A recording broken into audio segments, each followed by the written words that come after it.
Hello students, இன்னைக்கு நம்ம திசை கணக்குகள்ல இந்த கணக்கை பார்க்கிறோம். கிழக்கு திசையை நோக்கி நிற்கும் ஒருவர் கடிகார திசையில் 45 டிகிரி திரும்புகிறார். சரி, இப்ப டிகிரி கணக்குல கொடுத்திருக்காங்க. சரிங்க, சென்டர்ல நீங்க இருக்கிற மாதிரி நினைச்சுக்கோங்க. திசை கணக்குகள்னு வந்துட்டாலே நீங்க சென்டர்ல இருக்கிற மாதிரி நினைச்சுக்கோங்க. இங்க இருந்து கிழக்கு திசையை நோக்கி இங்க இருந்து இங்க வரீங்க. கிழக்கு திசையை நோக்கி நிக்கிறீங்க. இந்த இடத்துல இருக்கிற மாதிரி ஒரு இமேஜினேஷன் நினைச்சுக்கோங்க. கடிகார முள், அதாவது கடிகார முள்னா இப்படிதான் சுத்தும், கிளாக் வைஸ். இது கடிகார முள் சுத்தக்கூடிய திசை. இதுவே இப்படி வந்தீங்கன்னா கடிகார எதிர் திசை. கடிகார முள் எதிர் திசையில சுத்துறதா அர்த்தம். நல்லா ஞாபகத்தை வச்சுக்கோங்க.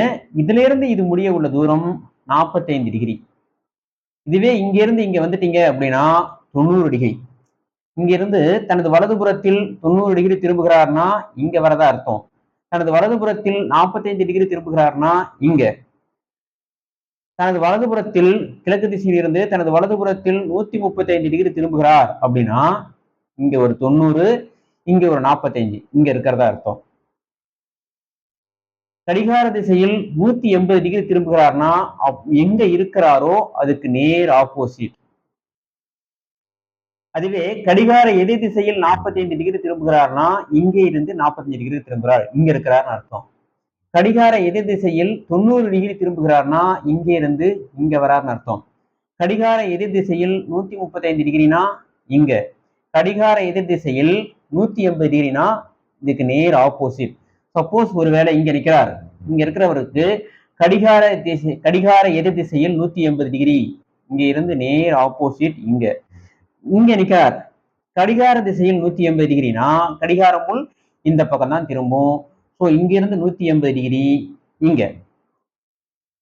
சப்போஸ் மேற்கு நோக்கி நிற்கும் ஒருவர் கடிகார திசையில் 270 டிகிரி திரும்புகிறார் அப்படின்னு ஒரு கொஸ்டின் வருதுன்னு வச்சுக்கோங்க. இங்க இருந்து நேரா 180 டிகிரி, கடிகார திசையில 180 டிகிரி, 180 ஒரு 45, 225, 225 ஒரு 45, 270 டிகிரி. கடிகார திசையில் 270 டிகிரி திரும்புகிறார்னா இப்படி வரணும். சரி, தெற்கு திசையை நோக்கி நிற்கும் ஒருவர் கடிகார எதிர் திசையில் 90 டிகிரி திரும்புகிறார். தெற்கு திசையை நோக்கி நிற்கும் ஒருவர் கடிகார எதிர் திசையில் 90 டிகிரி திரும்புகிறார்னு என்ன பண்ணுவீங்க?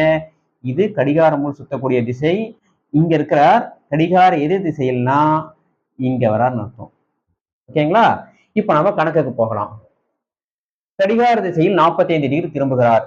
இங்க இருக்கிறார், கிழக்கு திசையை நோக்கி கடிகார திசையில 45 டிகிரி திரும்புகிறார். சரிங்க, இப்ப இங்க இருக்கிறார். பிறகு மீண்டும் அதே கடிகார திசையில் 180 டிகிரி திரும்புகிறார். இங்க இருக்கிறவருக்கு 180 டிகிரினா அப்படியே நேர் ஆப்போசிட். ஞாபகத்தை வச்சுக்கோங்க. சப்போஸ் இங்க இருக்கிறவருக்கு 180 டிகிரினா இங்க இருக்கிறவர் 180 டிகிரினா இங்க. சோ இங்க இருக்கிறவருக்கு கடிகார திசையில் இங்க இருந்து கடிகார முள் சுத்தக்கூடிய திசை இதுதான். இங்க 180 டிகிரி இங்க இருக்கிறார், 180 டிகிரி திசையில் இருக்கிறார். பின்னர் கடிகார எதிர் திசையில் 270 டிகிரி திரும்புகிறார் அப்படின்னா இப்படி போகாம இப்படி போனீங்கன்னா இது கடிகார முள் சுத்தக்கூடிய திசை. கடிகார முள் எதிர் திசையில் ஆன்டி கிளாக் வைஸ் இங்க இருந்து 180 டிகிரி, எத்தனை டிகிரி போறாரு? 270 டிகிரி. இங்க இருந்து 180 டிகிரி, பிறகு ஒரு 45, 225, 225 ஒரு 45, 270 டிகிரி. ஸோ தற்பொழுது அவர் நோக்கும் திசை என்ன? இந்த பகுதிக்கு என்னன்னு பேரு? வடக்குக்கும் கிழக்குக்கும் இடைப்பட்ட பகுதி என்ன? வடகிழக்கு. தற்பொழுது அவர் நோக்கும் திசை வடகிழக்கு திசை. அவ்வளவுதான்.